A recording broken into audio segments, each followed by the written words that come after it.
नमस्कार विद्यार्थी मित्रांनो, सर्वांनी थंबनेल बघितला असेल तर बघा विद्यार्थी मित्रांनो, तेच आपण बघणार आहे की ज्यावेळेस पोलीस भरती निघते त्यावेळेस SRPF भरतीही निघालेली असते. तर हे बऱ्याच विद्यार्थ्यांना माहीत नाही. तर बघा विद्यार्थी मित्रांनो, आपण थोडक्यात SRPF म्हणजे काय ते बघूयात. तर बघा, राज्य राखीव पोलीस बल म्हणजे SRPF म्हणजे स्टेट रिझर्व्ह पोलीस फोर्स.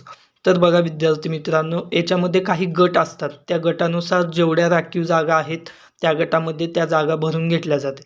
तर बघा विद्यार्थी मित्रांनो, याच्यामध्ये आपण हेच बघणार आहे की वयोमर्यादा काय लागते, शैक्षणिक पात्रता काय असते, त्याच्यानंतर ग्राउंड कशा पद्धतीने घेतलं जातं, त्याच्यानंतर लेखी परीक्षा कशी होते, ह्याची ॲड कधी येते, हे सर्व डिटेल्समध्ये आपण या व्हिडिओच्या माध्यमातून बघणार आहे. कीप न करता संपूर्ण व्हिडिओ बघा, जेणेकरून तुम्हाला सर्व डिटेल्समध्ये समजेल. त्याच्यानंतर बघा, जे तुमचं ग्राउंड असतं हे 100 मार्काचं असतं. याच्यामध्ये किमान तुम्हाला 50 मार्क पडले पाहिजेत तरच तुम्ही लेखीसाठी प्राप्त होता. आणि त्याच्यामध्ये पण एक अट आहे की एका जागेसाठी 10 विद्यार्थी निवडले जातात, म्हणजे एकाच 10 विद्यार्थी असतात.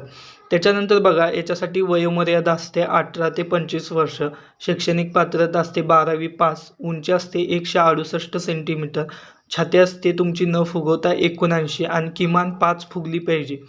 तर बघा, याच्यामध्ये काही गट आहेत, 19 गट आहेत.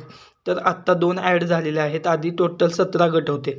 तर बघूयात, आपण एकदा गट बघून घेऊयात. तर बघा, पुणे 1 नंबर गट पुणे, 2 नंबर गट पुणे, 3 नंबर गट जालना, गट क्रमांक 4 नागपूर, गट क्रमांक 5 दौंड, गट क्रमांक 7 धुळे, गट क्रमांक 7 दौंड, गट क्रमांक 8 मुंबई, गट क्रमांक 9 अमरावती, गट क्रमांक 10 सोलापूर, गट क्रमांक 11 नवी मुंबई, गट क्रमांक 12 हिंगोली, गट क्रमांक 13 गडचिरोली, गट क्रमांक 14 औरंगाबाद, गट क्रमांक 15 गोंदिया, गट क्रमांक 16 कोल्हापूर, गट क्रमांक 17 चंद्रपूर, गट क्रमांक 18 अकोला, गट क्रमांक 19 जळगाव.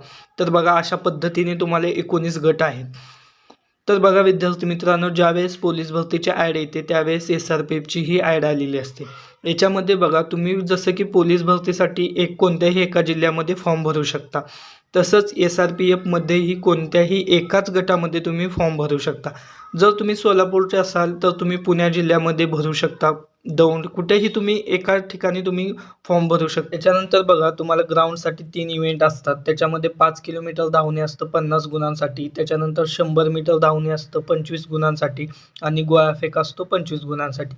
तर बघा विद्यार्थी मित्रांनो, 5 किलोमीटर हे तुम्हाला 50 गुण तेव्हाच भेटतात जेव्हा तुम्ही 25 मिनिटं किंवा त्यापेक्षा कमी वेळात आला तर तुम्हाला 50 पैकी 50 मार्क भेटतात.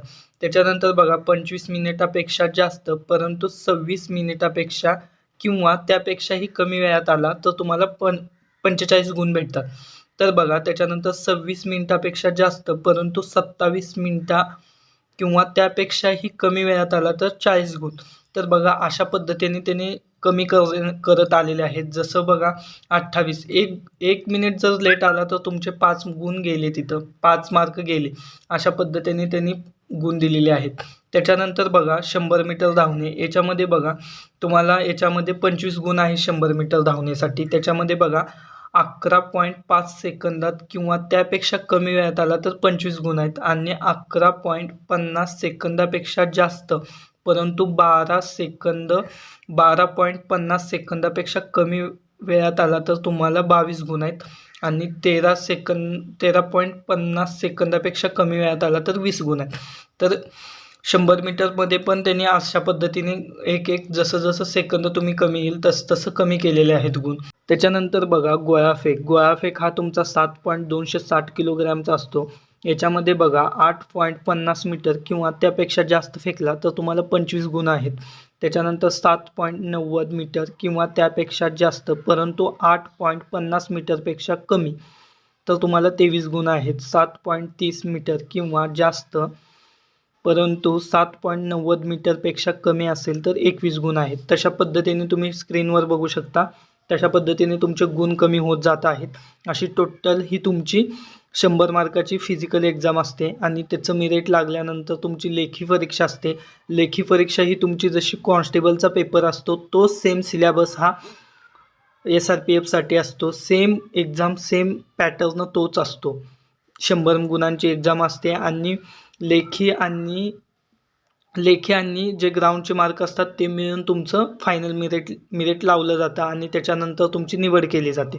अशा पद्धतीने ही तुमचं SRPFची प्रोसेस असते, निवड प्रक्रिया असते. तर बघा विद्यार्थी मित्रांनो, याच्यामध्ये तुम्हाला काही डाऊट्स असतील तर मला कमेंट सेक्शनमध्ये नक्की विचारा.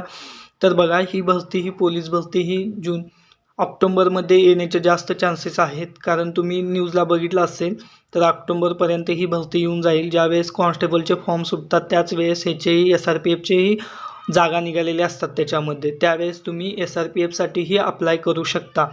तर बघा विद्यार्थी मित्रांनो, व्हिडिओ आवडला असेल तर आपला SN स्टडी महाराष्ट्र हा चॅनल नक्की सबस्क्राईब करून ठेवा.